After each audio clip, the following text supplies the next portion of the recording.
कल्ला मस्ती धमाल खाला दंगा खुशाल झाली घंटा आता मधली सुट्टी घोरातून ये समोर दडलेले एक पोर पाहिजे तयास मधली सुट्टी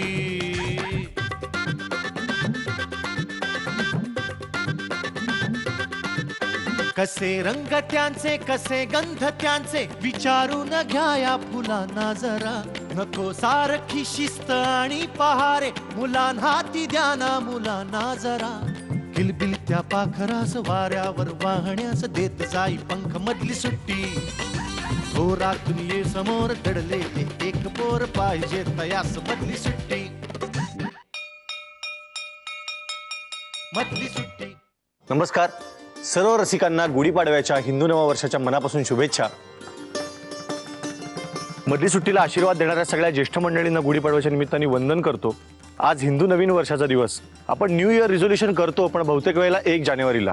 तेव्हा करायला हरकत काहीच नाही, पण आज तर आपला हक्काचा दिवस आहे. प्रत्येकाने काहीतरी संकल्प करायलाच हवा.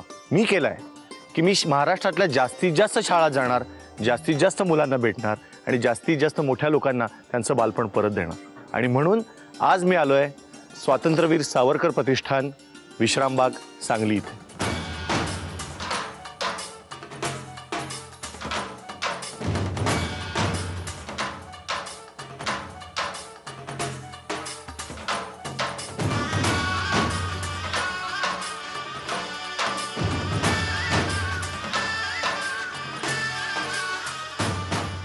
मला शाळेत असताना वाहनांचे प्रकार म्हणजे साधारणतः विमान, आगगाडी, आगबोट, कार आणि सायकल.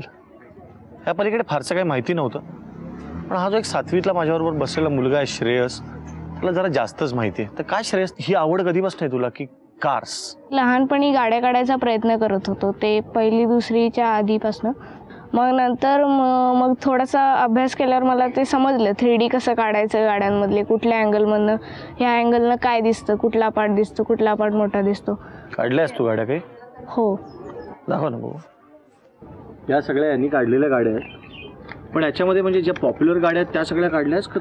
नाही, त्या मी स्वतः मेक केलंय. त्याचं डिझाईन स्वतः मेक केलेस? हो, स्वतः बनवलेलं आहे ते डिझाईन. आयडियल गाडी तुझ्या दृष्टीने कशी असावी? समजा आपली ही गाडी आहे ह्युंडाई इऑन, आपण ही गाडी घेतली. खरं मला डिझाईनच्या दृष्टीने त्या गाडीच्या मध्ये थोडासा चेंज करावा असं वाटतो. म्हणजे त्याचा फ्रंट चेंज करायचा, बॅक चेंज करायचा, साईड चेंज करायचं. ते थोडंसं चेंज केलं आणि ती गाडी जर आपण बाजारात आणली, हे थोडंसं नाही, front change, back change, side change, म्हणजे तू गाडी चेंज म्हणजे त्यामध्ये त्याची बॉडी चेंज करायची, त्याला नव्या रूपानं ते तयार करतो डिझाईन. सगळ्यात इंजिन आता कुठलं चांगलं आहे रे? म्हणजे कशा दृष्टीने म्हणायचं तुम्हाला, पॉवरच्या का मायलेजच्या? हे माझ्या लक्षात नाही आलं. पॉवरच्या दृष्टीने सांग. हमर S2चे इंजिन चांगले असतात. त्याच्या खाली जीप म्हणून एक कंपनी आहे, त्या कंपनीचे असतात.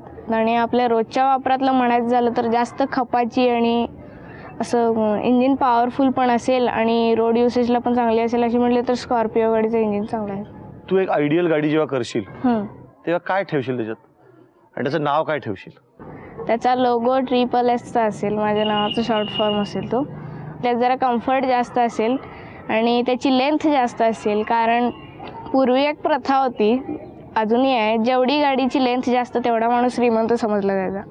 मग त्यामुळं ते शेव्हरोलेट इम्पाला वगैरे जुन्या गाड्या आहेत, त्या एल्डोरॅडस वगैरे फॉरेनमधल्या, त्यांची लेंथ जास्त असायची. त्या गाडीला एक वेगळीच शान असायची. मग त्यामुळे मी त्याची लेंथ जास्त ठेवेन. त्यामध्ये फीचर्स तसं म्हणायचं झालं तर LED हेडलॅम्प्स, होलोजेन, पिएट झेनॉन इत्यादी. कम्फर्टमध्ये पण त्या गाड्या ह्याच्यावर असतील. SSS लोगोची ती गाडी मी तर नक्कीच घेणार आहे, कारण सॉलिड कम्फर्ट असेल वगैरे वगैरे. आणि त्या कंपनीचं डिझाईन करणारा माणूसच आपल्याला गाडी देणार म्हणल्यावर आपल्याला स्वस्तही मिळेल साहजिकच. ही सांगलीतली मुलं मला कॉम्प्लेक्स द्यायलाच इथे बसतील असं माझा ठाम समज आहे. कसा आहेस तू म्हणला?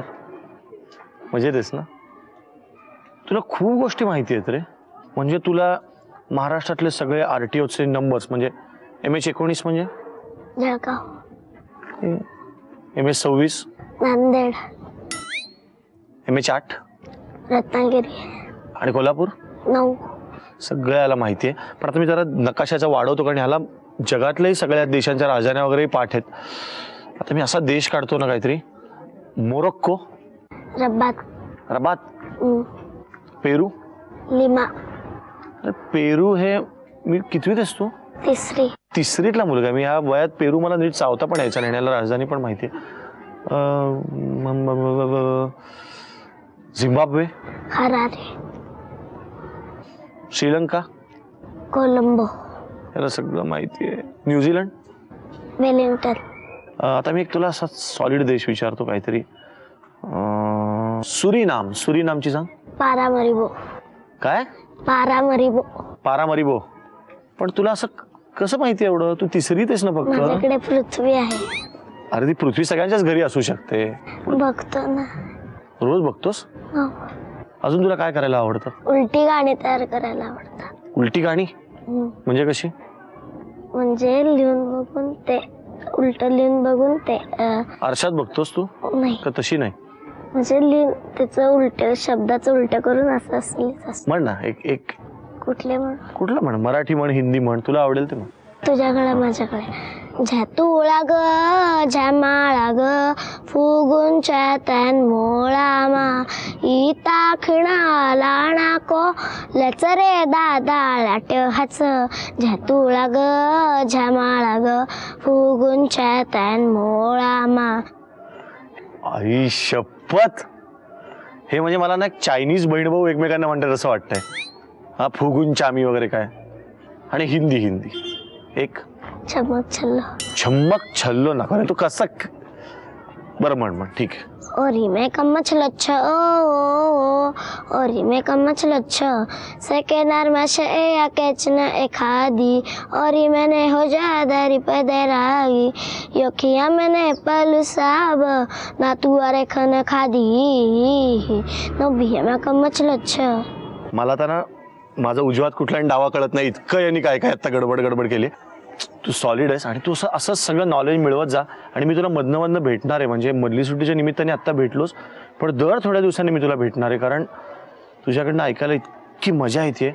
आणि माझं गाणं कधी असं उलटं करू नको, मला फार भीती वाटते. हां, थँक्यू, ऑल द बेस्ट. 5वीतली मुलगी आहे, पण तिच्या बोलण्यात संदर्भ असतात. म्हणजे सतत अंतराळ, प्लॅनेट्स, गॅलिलिओ, डॉक्टर नारळीकर, हे तिच्या बोलण्यात सतत येत असतं. ती सतत प्रयोग करत असते आणि मला फार उत्सुकता वाटते की आता तिला असं का करावं असं वाटतं. हाय आर्या, तू घरी पण असे प्रयोग करत असतेस वेगवेगळे? पण असं मी ऐकलंय बरं का की शास्त्रज्ञ वगैरे ज्यांना व्हायचं असतं ना, ती लोक थोडी ॲबसेंट माइंडेड असतात, थोडी धांदरट पण असतात. तर तू करतेस धांदरटपणा कधी?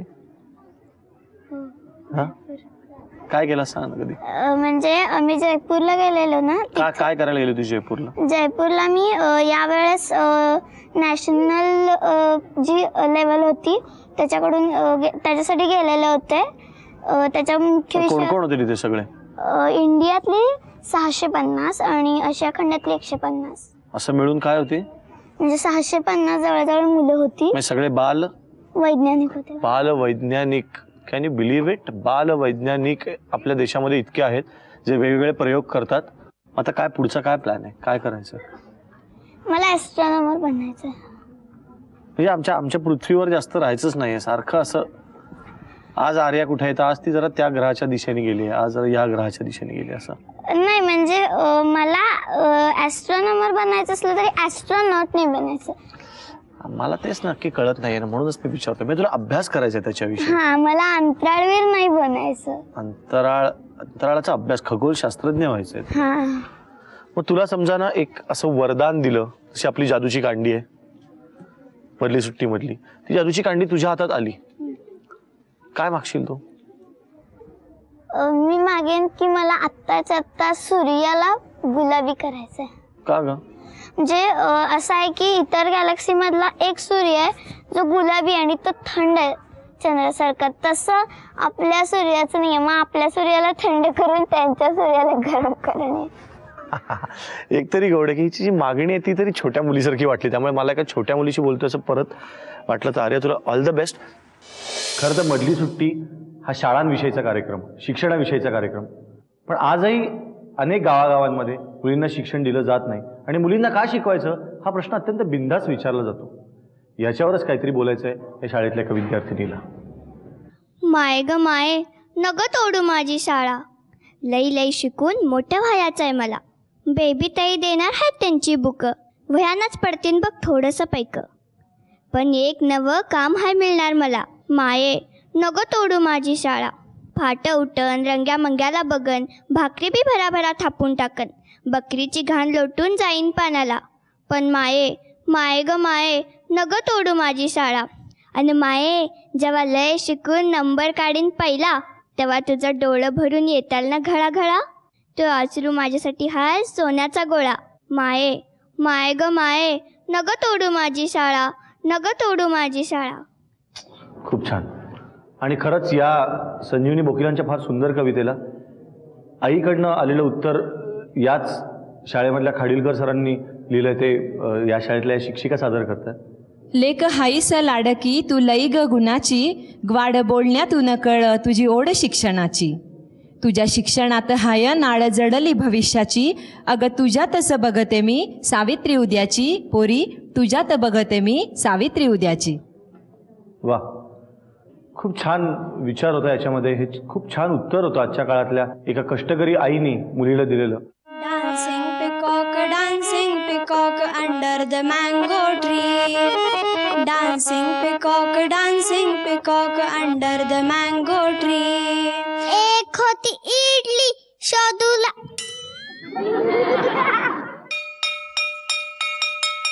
मधली सुट्टी मधली सुट्टी. शाळेच्या नियतकालिकासाठी केलेलं पहिलं लिखाण, पहिली कविता, शाळेत स्टेजवर उभं राहून केलेलं पहिलं भाषण, या सगळ्याचं अप्रूप काही वेगळंच असतं. नंतर आपण कितीतरी मोठ्या मोठ्या गोष्टी करत असूही, पण या पहिल्या गोष्टींचं अप्रूप कायम वेगळंच राहतं. तशाच या काही पहिल्या केलेल्या गोष्टी. एक होती इडली शोधूला.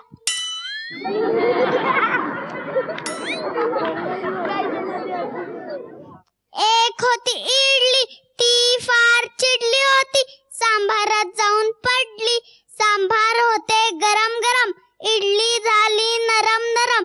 तिकडून आला चमचा, चमच्याने पाहिलं इकडं तिकडं, इडलीचे केले तुकडे तुकडे.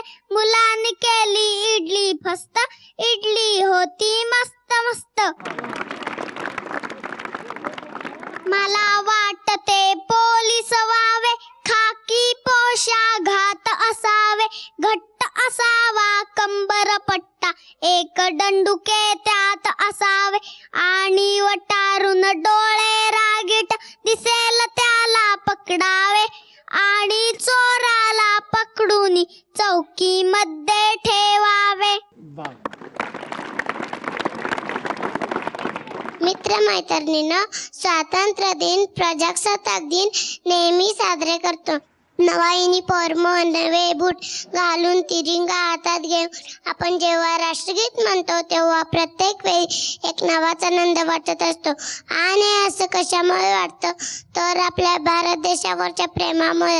एका कवीने आपल्या देशाचं वर्णन करताना म्हणलं आहे, ही अनादी भारत भूई, अनादी संस्कृती, रोज अरुण चंद्रमा आरती चुगवती. सगळं चांगलं आहे.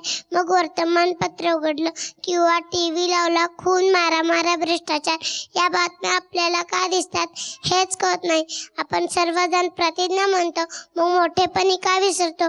आपण सर्वांनी मिळून असं ठरवूया की मी माझ्या आई बाबांचा मान राखेन, शिक्षकांचा पण मान राखेन, मला मिळालेल्या ज्ञानाचा देशासाठी उपयोग करेन, माझ्या देशाची कुटुंबाची मान खाली होईल, असे काही करणार नाही. आपण जर असं ठरवलं तर समस्या सुटणार नाही. एवढे बोलून मी माझे भाषण संपवते. जय हिंद, जय भारत. मला चांगलं आठवतं, मी पहिलीत असताना नाचरे मोरावर पिसारा लावून डान्स केला होता. पण आज माडगुळकर आणि पु ल देशपांडेंची क्षमा मागून हे थोडंसं वेगळं नाचरे मोरा या मुलीकडनं ऐकूया. अगदी वेगळं आहे. Dancing peacock under the mango tree. Dancing peacock under the mango tree. Wind and clouds are fighting re, black curtains are weaving re. Now your chance par give you clap. Now your chance par give you clap. Open your heaven and dance. Dancing peacock under the mango tree. Dancing peacock under the mango tree.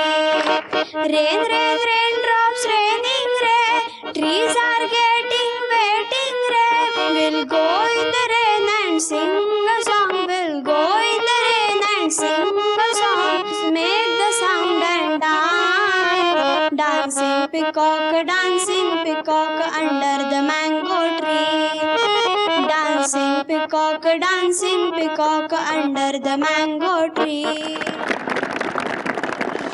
इथल्या विद्यार्थ्यांनी इतके गोड गोड performances केले, पण या एका माझ्या मैत्रिणीने काहीतरी गुपचूप परफॉर्म केलंय आणि मला ती आणून देते. काय आहे ग?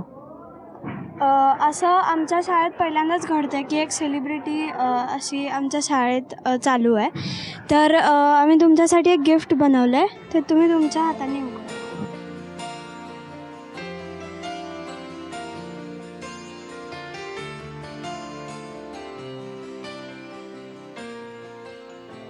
खरंच इतकी छान गिफ्ट आहे. आपली गाणी अशी दूरवरची मुलांच्या मनामध्ये वसलेली दिसली की खरंच खूप मनापासून बरं वाटतं. थँक्यू व्हेरी मच तुमच्या सगळ्या शाळेमधल्या मुलींना की इतकी गोड गिफ्ट मला दिली.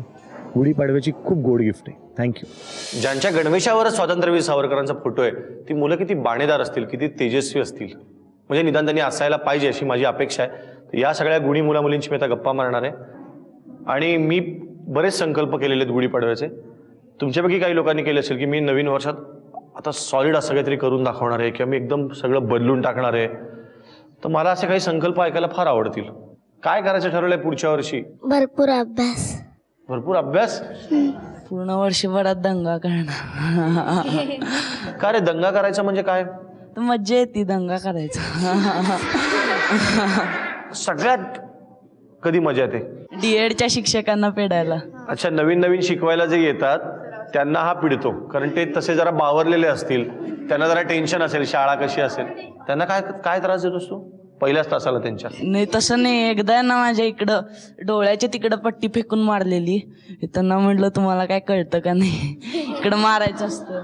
50 पैशांना नाव सांगेन म्हटलं तर ते रडायलाच लागलं.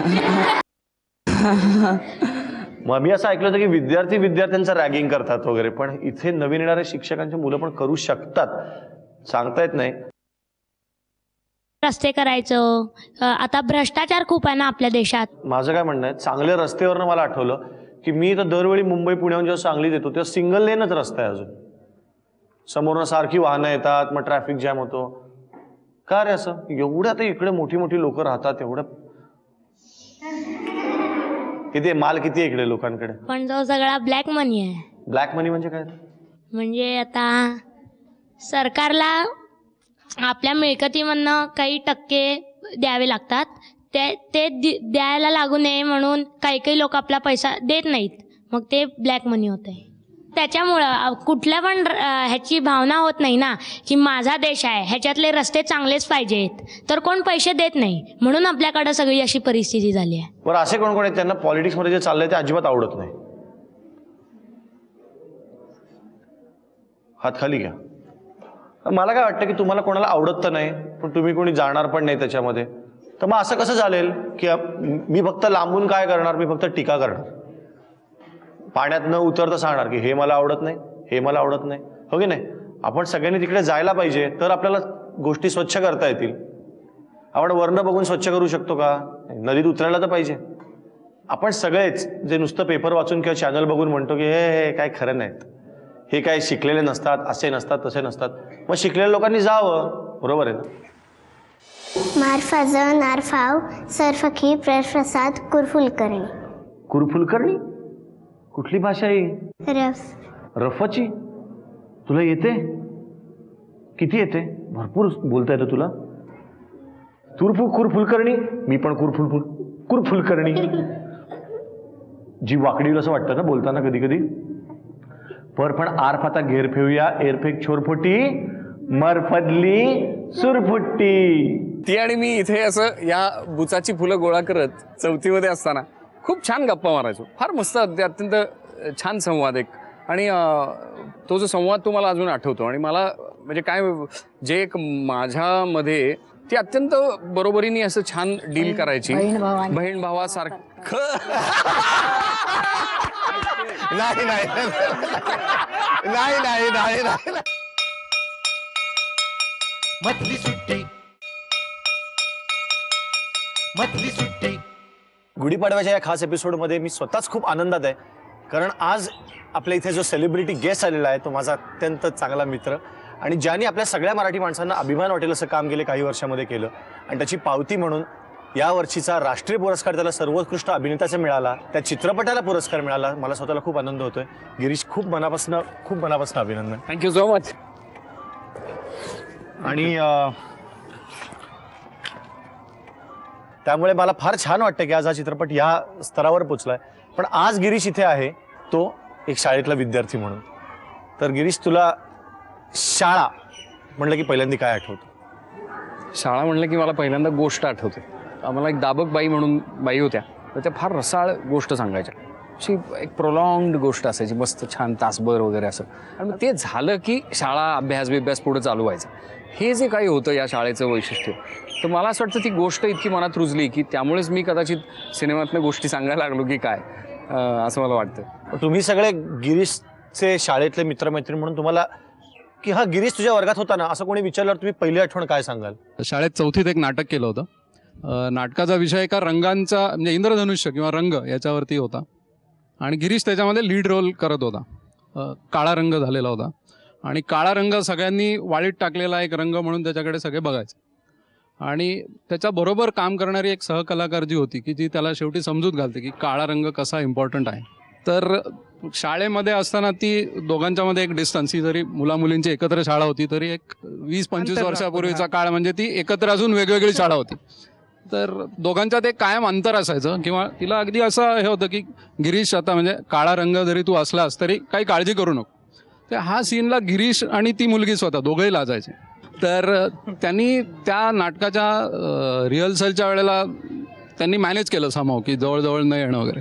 आता नाटकाच्या वेळेला बाई तर धरून बसलेल्या की नाही तर इफेक्ट येणार नाही. तर यांनी त्या दिवशी पुण्यामध्ये बंद घडवून आणला. पुणं बंद होतं, रिक्षावाल्यांचा संप घडवून आणला. एवढं त्यांनी चांगलं मॅनेज केलं, आणि हा सामाव त्या कार्यक्रमापर्यंत पोहोचू शकला नाही की बाबा मी हे असं कसं, एवढं त्याचं. त्याला पहिल्यांदा रिक्षा बंद म्हणलं त्या दिवशी आनंद झाला. नाही, पण न पटलेली भूमिका न करणे तेव्हापासून क्या बात आहे, क्या बात. वर्गात कायम शेवटच्या बाकावर बसणाऱ्यातला विद्यार्थी म्हणजे गिरीश कुलकर्णी. हो, म्हणजे कधी काही पहिली दुसरी तिसरीमध्ये मी मागे बसायचो, पण तसा तो शहाणा विद्यार्थी असणार असं म्हणजे मुलांच्या शेवटी आम्ही दोघं बसतो, आमच्या मागे मुली स्त्री व्हायच्या, असा प्रकार होता. नाही, वर्गात मुलीच 34 रे आणि मुलं 16. म्हणजे काय काळ होता बघ, सुवर्ण काळच म्हणायचा. आता जेव्हा समाजात जेव्हा स्त्रियांचं प्रमाण कमी झालंय, इतक्या आपण वाईट समाजात जगतो आहोत, तर तेव्हा इतका समृद्ध काळ होता की मुलींची संख्या जास्ती होती. Which was a healthy society. एक मला असं जाणवलं की आता तू जे काही बोलतोयस तर कितीही गमतीने बोललास तरी त्याला एक कुठेतरी आत्ताच्या सोसायटी विषयीची खंत येते. की तू आत्ता मगाशी म्हणलास की आपण इतक्या वाईट समाजामध्ये जगतोय. असं शाळेत तुला वाटायचं का की हे काय चाललंय, हे बदलावं, हे विषय नको, हा विषय नको? हो, असं वाटायचं खरं, असं अगदीच वाटायचं. म्हणजे रागच होता मला. म्हणजे मला भाषेचा तास खूप आवडायचा, पण गणित म्हणलं की नको वाटायचं. अर्थात गणितात मी काही कच्चा होतो अशातला भाग नाही, पण नको वाटायचं. किंवा शास्त्र म्हणलं की नको. इतिहास भूगोलही मला सुरुवातीच्या काळात नको वाटायचं, नंतर मला आवड लागली. क्रमिक पुस्तकांशी जी काही एक गच्च गाठ बसलेली आहे शिक्षण या संज्ञेची, तर ती थोडीशी विलग करायला पाहिजे असं मला वाटतं. की अवांतर इतकं काय काय मिळत असतं, सगळे गुरुजन देत असतात, पण ते घेण्याची म्हणजे तो ओपननेस किंवा ती दृष्टी दिली जात नाही कदाचित, किंवा नसते. आणि मग त्यामुळे ते सुटतं हातातलं, आणि आपण त्या पुस्तकांमधले मार्कन, त्या परीक्षा वगैरे त्याच्याशी गणित जास्ती घट्ट बांधतो. माध्यमिक शाळेमध्ये असताना आमची एक स्कॉलर बॅच होती, आणि आमचे मुख्याध्यापक दर रविवारी आम्हाला ते बोलवायचे आणि अग्रलेख वगैरे वाचून दाखवायचे. म्हणजे ते काही 10वीचा वर्ग, काही 10वीच्या परीक्षेची घेणं देणं नाही. अग्रलेख, कुठे नवीन आलेलं काहीतरी वर्तमानपत्रातला दुसरा काहीतरी वृत्तांकन, आणि त्याच्यावर चर्चा. म्हणजे समाजामध्ये आजूबाजूला काय घडतंय याच्याबद्दल पण तुम्ही चौकस असायला हवं, ही जी एक जाणीव त्यांच्या ठाई होती, आणि ती आमच्यात ते तेव्हाच इंजेक्ट करू बघत होते. ही फार महत्त्वाची गोष्ट होती मला असं वाटतं. त्यामुळे शाळा खूप काही देते आपण, आणि नंतर त्याचं ते काय नंतर आलेलं शहाणपण असतं रे, अरे तेव्हा हे, म्हणजे त्याचे परिणाम खूप नंतर कळायला लागतात. पण मला वाटतं ते अजाणताच ते बऱ्याचशा गोष्टी आतमध्ये जात असतातच. आता मैत्रिणींना पण आपण विचारू की तुम्हाला तुम्ही तुमच्या घरच्यांना सांगताना काय आठवणी सांगता? जेव्हा त्याला पिक्चरमध्ये पाहिलं तर एकदम असं स्ट्राईक झालं, म्हणजे गिरीश कुलकर्णी म्हणजे हाच असतो. आणि जे आठवलं त्यावेळी तो असं, जरी आमची अशी एक स्ट्रेट लाईन होती की इकडे मुली इकडे मुलं, पण लक्ष डेफिनेटली इकडचं तिकडे तिकडचं इकडे होतंच कुठल्याही परिस्थितीत. तुम्हाला आज काय मोठं सर्टिफिकेट मिळालंय की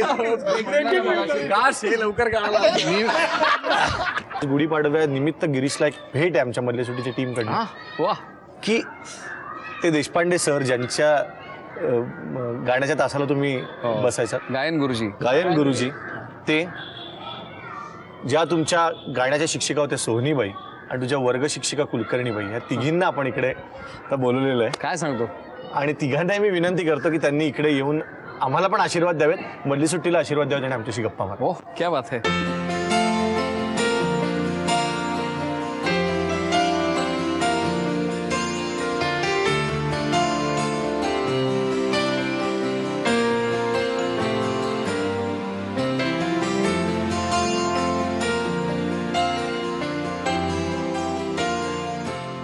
आपल्या वर्ग शिक्षिका आणि तू तर शेजारी बसलास, तू कुलकर्णीबाईंच्या. मलाच हे बघून इतकं छान वाटतं. तुला तर किती छान वाटतं. अगदीच असं भरून आल्यासारखं वाटतं. त्या काळी सुद्धा शिक्षकांच्या बद्दलचं इतकं अप्रूप होतं. म्हणजे शिक्षक हिरो असायचे, तसं आमच्या बाई हिरो होत्या. आणि भाषेचा संस्कार मला वाटतं शाळेमध्ये बाईंनी केला खूप मोठा, आणि जो पुढे मग त्याचं म्हणजे एक गारुडच मनावरती राहिलं. आणि त्याच्यामुळे मला असं वाटतं की संवाद लेखनाचा पुरस्कार जो मिळाला आहे त्याचं मूळ बीज अशी इथे कुठेतरी शाळेत बसलेली होती. आपण बाईंना विचारू, बाई तुम्हाला तर तुम्ही गिरीशचे आता चित्रपट बघितलेच असणार नक्की, तर तुम्हाला कसं वाटलं की आपला तो विद्यार्थी जो शाळेत बसून आपण त्याला शिकवायचो, तो आता त्याला राष्ट्रीय पुरस्कार मिळाला? तो त्याचा मोठेपणा आहे. हे दिलं नवीन मराठीने, जसं ह्या मुलांना दिलं तसं आम्हाला नवीन मराठीने दिलं, हे मी पहिलं सांगते त्या ह्याच्यामध्ये, कुठल्या ह्याच्यात नाही. आणि तो जो म्हणतो ना की एक स्वातंत्र्य दिलं आम्हाला म्हणजे शिक्षकांना, याचं सगळं श्रेय म्हणता येईल. बरंचसं म्हणजे सगळं म्हणण्यापेक्षा आमच्यापेक्षा जे सिनियर किंवा त्यावेळेच्या शाळा प्रमुख लीलाताई गोखले यांनी आम्हाला दिलं, म्हणून आमचं आम्ही काहीतरी हे करू शकलो. म्हणजे त्या अशा आडकाठी करायचं नाही की असंच करायला पाहिजे तसंच करायला पाहिजे असं नाही. आणि गमतीचा भाग आहे हा किंवा काही नाही. माझी मुलगी किंवा सून मी वाढवताना असं हे करते की आता त्यांनी जसं आपल्याला तिथे स्वातंत्र्य दिलं ना, स्वयंपाकघरात आपण मध्ये लुडबुड करायची नाही. शाळेतल्या बाई फक्त विषय नाही शिकवत तर आयुष्यातले पण खूप विषय शिकवतात. योग्य, खरी गोष्ट. पण तेव्हा शिकवलेलं गाणं कुठलं आठवतंय का या सगळ्या विद्यार्थ्यांना? अरे देवा, आता विश्वात्मक तरी आठवतंय का? तेवढं आज सरांचा जो टोन होता ना की बाबांनो हे तरी आठवतंय. म्हणजे तुम्ही सोनीबाईंना विचारतो, कारण त्यांनी ह्या सगळ्या मुलांना एक्स्ट्रा करिक्युलर सगळ्या ऍक्टिव्हिटी शिकवल्या, हस्तकला, मातीकाम यापासून बारीक बारीक गोष्टी. तर बाई तुम्हाला काय आठवणी आहेत गिरीश आणि या सगळ्या तुमच्या विद्यार्थ्यांच्या? पहिली आठवण म्हणजे 10 मिनिटाच्या सुट्टीत डबा खाऊन टाकायचा आणि मधल्या सुट्टीत धावत धावत आमच्या हस्तकलेच्या वर्गात यायचं. तिथे कागदाच्या वस्तू आणि गणपतीच्या दिवसात गणपती करायला, हा असे गणपती आम्ही मुलांना शिकवले होते करायला. आमच्याकडे हे साचे होते, त्याचे हाती गणपती करायला ही मुलं धावत धावत यायची. आणि त्याच्यात हा असायचा, मला आठवतं की हे साच्यातनं गणपती काढायचे, मग ते रंगवायचे. हे फार सुंदर आहे. मला असं वाटतं की हे गिरीश तुम्ही हे जर शाळेत करत असाल, करायचो आम्ही. आणि ते पेंटिंग पण करायचो बारीक, म्हणजे त्याच्यावर की त्याच्यावरचा काळा रंग, शेलाचा, पितांबराचा, हे सगळे मुलं रंगवायचे. मी फक्त त्यातले डोळे आणि वरचा गंध एवढं फक्त मी करायचे, बाकी सगळं ही मुलं करायची. म्हणजे शिक्षक आणि विद्यार्थ्यांनी मिळून केलेला गणपती, साकारलेली कलाकृती. म्हणजे तुम्ही नवीन मराठीतला मुलगा म्हटलात की शाळेचा गणपती हे प्रत्येकाला आठवणारच. अगदीच. गिरीश तुला असं जर एक आमच्या मधली सुट्टीत एक जादूची कांडी म्हणून एक सेगमेंट आहे, ती जर तुला मिळाली आणि तुला सांगितलं की तू शाळेतला कुठलाही एक दिवस परत माग, तुला मिळेल, तर तू कुठला दिवस मागशील? 3री मध्ये असताना 6 महिला आमची एक मैत्रीण होती, ती मगाशी जी गोष्ट सांगितली इंद्राचं काम करणारी ती, तर ती आजारी पडली. ती कायम पहिली येत असे, अश्विनी फडके तिचं नाव. तर ती कायम पहिली येत असे, ती आजारी पडली त्या परीक्षेला आणि ती आली नाही म्हणून मी पहिला आलो होतो एकदाच आयुष्यात. तर तो दिवस म्हणजे माझ्यासाठी पण नंतर कधीच शक्य नाही. संधी दिली पाहिजे तुला, संधी दिली. एक मला आता असंही तुला विचारायचं वाटतं की शाळेत असं कधी कधी होतं की आपण कदाचित काही गोष्टी सांगायच्या राहून जातात. तर आज ही मधली सुट्टीची एक संधी आहे. मला असं वाटतं की जशी सगळ्या रसिकांना संधी आहे आज तुला ऐकण्याची, तशी तुलाही संधी आहे की तुझ्या शाळेतला कुठला तरी मित्र मैत्रीण यांच्यापैकी तुझ्या मित्रांच्या ऑलरेडी मागे खूप खुसखुस की ह्याला बहुतेक तिला काहीतरी सांगायचं असेल, ह्याला काहीतरी सांगायचं असेल. एकमत आहे त्याच्याबद्दल. म्हणजे जर सांगणं अलाऊ केलं तो काय सांगेल आम्हाला तिघांनाही माहिती आहे. तो कोणाचं नाव घेईल हे माहिती आहे. हे खूपच इंटरेस्टिंग होत चाललेलं आहे. हे सगळ्यांना माहिती आहे कोणाचं नाव घेईल. पण मला असं वाटतं की अत्यंत साधेपणाने एक गोडपणाने तुझ्या मनातली गोष्ट सांगायला अगदी मनातली आणि ते फारच नितळ काय म्हणते त्याला निर्व्याज अत्यंत असंच ते होतं की मी स्कॉलरशिपसाठी लवकर येतच आहे आणि बऱ्याच वेळा अलीकडे पण यायचो. मी वेळेच्या खूप अलीकडे पण येऊन बसायचो कारण बसवर अवलंबून असायचं. तर तेव्हा आमची एक मैत्रीण होती ती आणि मी इथे असं या बुचाची फुलं गोळा करत चौथीमध्ये असताना खूप छान गप्पा मारायचो. फार मस्त अत्यंत छान संवाद एक. आणि काय म्हणता येईल त्याला तो जो संवाद तो मला अजून आठवतो. आणि मला म्हणजे काय जे एक माझ्यामध्ये म्हणजे त्या काळातल्या सगळ्यात मुलामुलींमधलं एक जे अंतर होतं ना ते असं पूर्ण गळून जाऊन ती अत्यंत बरोबरीने असं छान डील करायची. बहीण भावासारखं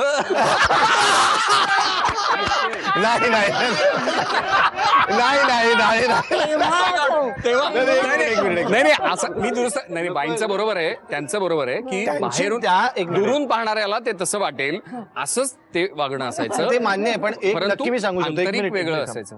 मला एवढंच म्हणायचं आहे की बाईंना बहीण भावासारखं वाटायचं वगैरे. तू ही सुरुवात केल्यापासून तुझे जे डोळे सांगतायत ते फार वेगळे आणि तुझे मित्र जे मागे खुसखुस करतात ना. हे बघ एक सांगतो की बाकी तू खूप अप्रतिम अभिनेता आहेस. तू किती अभिनय केलास ना तरी त्यांचे डोळे खूप बोलतात. पण ती बुचाची फुलं गोळा करताना तुम्ही काय बोलायचं? काय म्हणजे विषय अत्यंत तेच असायचे शाळेबद्दलचे की म्हणजे कोण जोरात पळतो आणि जोडी साखळीमध्ये कोण मूर्खपणा करतो वगैरे ह्याच पद्धतीचे काहीतरी विषय असायचे. म्हणजे त्याच्यात काही फार गहन असायचं असं नाही. पण मला तो सीन आठवतो रे एकदम डोळ्यापुढे की अशी छान अजून झाडी होती इथे आणि ही इमारत वगैरे नव्हती. असं छान वातावरण फार मस्त असायचं त्या काळी पुण्यात. तिला तुला थँक्यू म्हणायचंय. मग मला तिला खूप थँक्यू म्हणायचं म्हणजे फारच थँक्यू म्हणायचं. एक 20 वर्षापूर्वी शाळेमध्ये म्हणजे मुलगी जायला लागली तरी मुलं अशी सगळी व्हायची की बापरे बापरे. अशा काळामध्ये तो एका मुलीशी छान गप्पा मारायचा. त्याच्या डोळ्यामध्ये ते खूप गोड एक्सप्रेशन दिसतं आणि तो खुश आहे. आणि ती जी कोण असेल तुम्हाला कळलं असेल की ती बुचाची फुलं गोळा करताना ह्याला किती छान वाटायचं गप्पा मारताना आणि तुम्हाला ते वाटत असेल तर तुम्ही पण याला फोन करून थँक्यू म्हणा. मी तुम्हाला नंबर देईन. आणि मला दुसरं एक आमच्या लेलेबाई होत्या ना, लेलेबाई होत्या आणि आम्ही न्यायमूर्ती रानडे बालक मंदिरात होतो आमच्यापैकी बरेच जण आणि तिकडून आम्ही इकडे संक्रमित झालो म्हणजे आमची बढती. तर तेव्हा त्या मला मी तुकडीत होतो. म्हणजे अजून दीर्घ अच्छा तर त्या मध्ये होतो आणि फार ते म्हणजे फार लांछनास्पदच होतं रे ते स्टेटस. आणि मग मी तुकडीत आलो डायरेक्ट पहिलीमध्ये. तर तेव्हा त्या मला म्हणल्या होत्या आता ही तुकडी कायम टिकवायची असं एवढंच म्हणल्या होत्या. पण काय कोण असतो पण त्या वाक्याचं एक नाद माझ्या कानामध्ये कायम असं की मला ते असं वाटलं की मी हे काहीतरी एक कमवलंय आणि हे टिकवून ठेवणं ही जबाबदारी आहे आणि ती बाईंनी माझ्यावर दिलेली आहे. आणि ते मला असं वाटतं की दरच वेळेस त्या पद्धतीचा म्हणजे तो सेन्स की तुकडी कायम टिकवायची म्हणजे एक काहीतरी तुझ्या पोटेन्शियल बरहुकूम वागत जा बरं का. म्हणजे त्याच्या खाली काही करू नको बुवा. क्या बात. असा एक फार चांगला संदेश मी त्यातनं इंटरप्रिट करून घेतला आणि त्यामुळे त्यांना मला खूप थँक्यू म्हणायचं. तो की तू खरंच तुझ्या क्षेत्रात कायम तुकडी टिकवतो आहेस आणि टिकवशील मला खात्री आहे. तुला खूप मनापासून शुभेच्छा. एकदा सगळ्या रसिकांतर्फे माझ्यातर्फे मधली सुट्टीच्या टीमतर्फे तुला सगळ्या पुरस्कारांसाठी खूप मनापासून अभिनंदन तुझं. आणि आता मला ना तुमच्याकडनं एक तुमच्या शाळेच्या वेळातलं काही एक गाणं 4 ओळी किंवा काही पण तुमच्या सगळ्यांकडनं एकत्र ऐकायचं. नवीन मराठी शाळा आमची शिस्तीची शूरवीर हो आम्ही सेवा करूया देशाची सेवा करूया देशाची. क्या बात. वा वा. स्वातंत्र्यवीर सावरकर महान देशभक्त धैर्याचा मेरुमणी अशाच या महान देशभक्ताचा जन्म 28 मे 1883 या दिवशी नाशिक जिल्ह्यातील भगोरी या लहानशा गावात झाला. मधली सुट्टी आज इतका छान दिवस आहे, 3.5 मुहूर्तापैकी एक गुढीपाडवा. आज थोरा मोठ्यांचे आशीर्वाद मिळतातच, देवाचे आशीर्वाद मिळतात, पण याशिवाय या शाळेतल्या मुलांना मिळणार आहे जादूची कांडी. मला समजा जर जादूची कांडी मिळाली तर मी इसवी सन पूर्व काळात जाईन, कारण त्या काळी काही अभ्यासच नसायचा. जर मला जादूची कांडी मिळाली तर शिक्षक मला होमवर्क देतात, त्याऐवजी मीच त्यांना होमवर्क देईन. जादूची कांडी मला मिळाली तर मी अशी जादू करीन की शाळेची मधली सुट्टी कधीच संपणार नाही. जर मला जादूची कांडी मिळाली तर इंग्रजांनी आपल्यावर जसे राज्य केले तसे मी त्यांच्यावर राज्य करीन. जर मला ही जादूची कांडी मिळाली तर मी कल्पना चावलाला पुन्हा जिवंत करेन आणि तिच्याबरोबर अवकाशात फिरेन. मला जर जादूची कांडी मिळाली तर मला बोरिंग वाटणाऱ्या तासाला मी गायब होईन. मला जर जादूची कांडी मिळाली तर मी भावना व्यक्त करणारा रोबोट तयार करेन. बरं, आता शांत बसणार असाल तरच तुम्हाला एक छान गोष्ट सांगेन. ऐकायची तुम्हाला? या गोष्टीचं नाव आहे विश्वास. एकदा एका सीमेवर खूप मोठं युद्ध चालू असतं 2 देशांमध्ये. अनेक सैनिक लढायला पुढे जातात, त्याच्यातले काही जखमी होतात. एक ऑफिसर आणि त्याच्या हाताखालचे 2 सैनिक लढता लढता त्यांना खूप गोळ्या लागतात.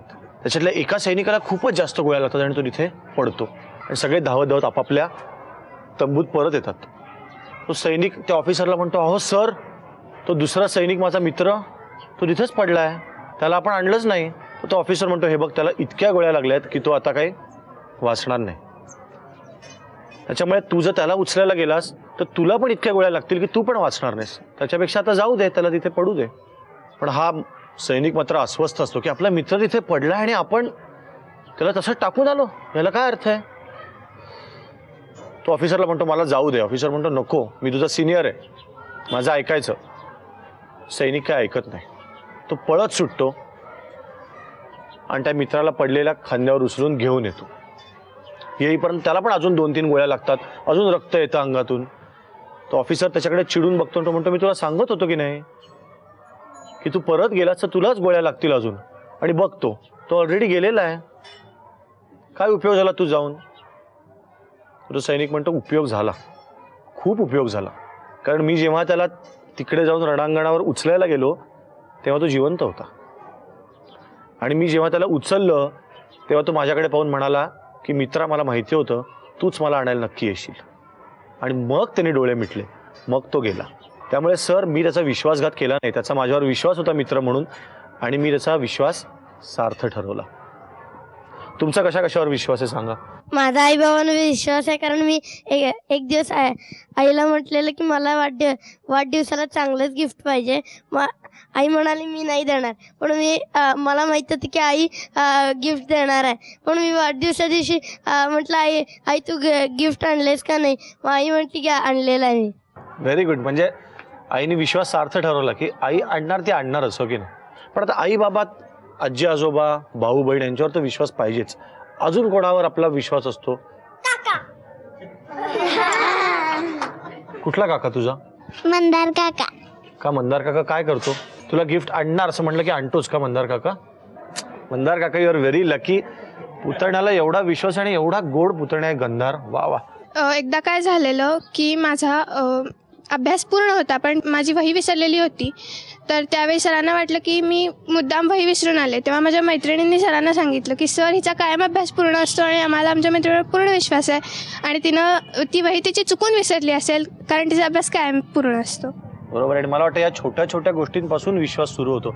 बरं, आता उलट कोणी सांगेल मला की बाबा माझा खूप विश्वास होता पण नंतर मला कळलं की नाही, फसलोच मी एकदा माझ्या मित्राच्या घरी चुकून सायकल विसरलेली, म्हणून मला वाटलं की तो जपून ठेवल, पण त्यांनी माझ्या सायकलीचे टायर पंक्चर केले. टायर पंक्चर केले? आणि मला माहिती आहे या वयामध्ये आपल्या सायकलचं टायर पंक्चर होणं हे मोठेपणी आपली गाडी चोरीला जाणं याच्यापेक्षाही मोठं असतं. आणि गंधारला इतकी उत्सुकता वाटते की कुठला दादा काय बोलतोय, कुठली ताई काय बोलते, त्याला राहवत नाहीये. त्यामुळे तो उठून जाऊन थोड्या वेळाने तो उडी मारेल कोणीतरी अंगावर, असं तर मला वाटायला लागलेलं आहे. शाळेतले सगळे तुम्ही प्रसंग सांगताय कारण शाळेवरच आपला एवढा विश्वास असतो, हो की नाही, आपल्या शाळेवर. आणि तुमची शाळा तर स्वातंत्र्यवीर सावरकरांच्या नावाची शाळा आहे, हो की नाही. की केवढा मोठा माणूस आणि केवढा मोठा त्याग आणि केवढा पराक्रम. कोण मला स्वातंत्र्यवीरांबद्दल काहीतरी सांगेल? नेम जसीने परत मातृभूमीला, सागरा प्राण तळमळला, सागरा प्राण तळमळला. यावेळी म्हटल्या की आठवतात ते स्वातंत्र्यवीर सावरकर, महान देशभक्त, धैर्याचा मेरुमणी. अशाच या महान देशभक्ताचा जन्म 28 मे 1883 या दिवशी नाशिक जिल्ह्यातील भगोरी या लहानशा गावात झाला. सावरकरांनी बॅरिस्टर ही पदवी मिळवली होती आणि त्यांनी अभिनव भारत संघटनाही उभारली होती. 26 फेब्रुवारी 1966 या दिवशी हा महान देशभक्त मातृभूमीच्या कुशीत कायमचा विसावला. अशा या महान देशभक्ताला माझे कोटी कोटी प्रणाम, माझे कोटी कोटी प्रणाम. धन्यवाद. किती गोड बोललीस खरंच. आता ही छोटी समृद्धी जे काही बोलली ते खरंच आपल्याला माहिती नव्हतं असं नाही, पण तरी ते तिच्या तोंडून, तिच्या स्टाईलमध्ये, तिच्या आवाजात ऐकण्यात जी मजा आहे, त्या डोळ्यांमधली ती लकाकी, तो कॉन्फिडन्स, काहीतरी करायची इच्छा, हे सगळं ऐकायला इतकी मजा येते. आणि मला खरं तर यांच्याशी बोलायला वेळ पुरत नाही, तर विशेषतः या गंधार आणि समृद्धीशी मला खूपच बोलायचं आहे. अशा गप्पा चालू ठेवतो. मी तुम्हाला गिफ्ट देणार आहे. गिफ्ट देणार आहेस? अगं दे, मग वाट बघायची नसतं. गिफ्ट मला घ्यायला फार आवडतं. मीही गिफ्ट देणार आहे. क्या बात आहे. दे दे दे लवकर दे. माझा आज वाढदिवस नाहीये, पण ही गुढीपाडव्याची गिफ्ट समजतो. बघू. वा वा वा वा वा वा. हे बघा किती छान ग्रीटिंग आहे. आणि इकडे या मुलांना आवडणारी घंटा पण काढली, जी वाजल्यानंतर ते पळत सुटतात.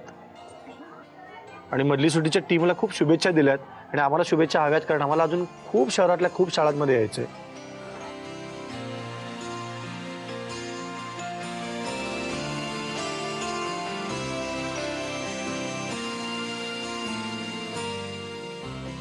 आणि या ग्रीटिंगवर तर कोणीतरी एक छान कविता केली. कोणी केली? मी केली आहे. मग तूच वाचून दाखव मला. नको अभ्यास नकोत धडे, काहीतरी नवीन हवे, थोडे थांबू थोडे खाऊ, गप्पा मारून ताजे होऊ, दंगा मस्तीची हीच वेळ, मधल्या सुट्टीचा हा खेळ. वा वा वा. थँक्यू. खूप धन्यवाद की तुम्ही इतक्या प्रेमाने माझ्यासाठी हे केलं, आमच्या टीमसाठी हे दिलं. पण आता मी तुम्हाला एक या आठवड्याचा होमवर्क देणार आहे. नेहमीप्रमाणे तुम्हाला सगळ्यांना आणि तुम्हालाही मी एक होमवर्क देतोय की एक छानसं रोप या आठवड्यात तुम्ही लावायचं आहे आणि दुसऱ्या दिवशी, तिसऱ्या दिवशी ते रोप जगताना पाहायचं आहे आणि तो अनुभव आम्हाला लिहून पाठवायचा आहे आमच्या या पत्त्यावर. मधली सुट्टी 135 continental building, doctor Annie Besant road, Worli, Mumbai 400018. मधली सुट्टी @znetwork.com, झी मराठी @znetwork.com. जयो सुते श्री महान मंगले, शिवास्पदे शुभदे, स्वतंत्रते भगवती त्वामहं, यशोयुतां वन्दे, यशोयुतां वन्दे. जयो सुते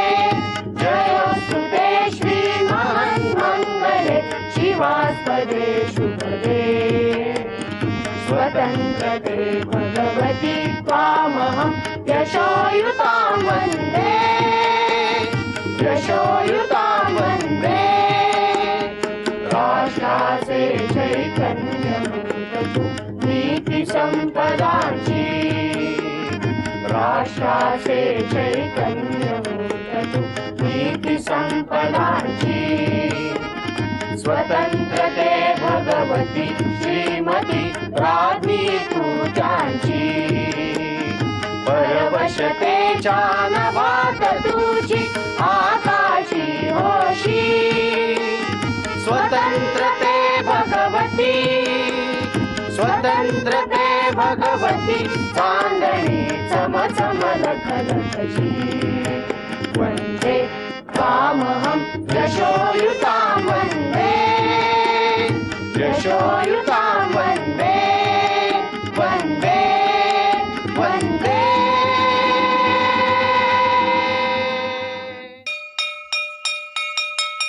मधली सुट्टी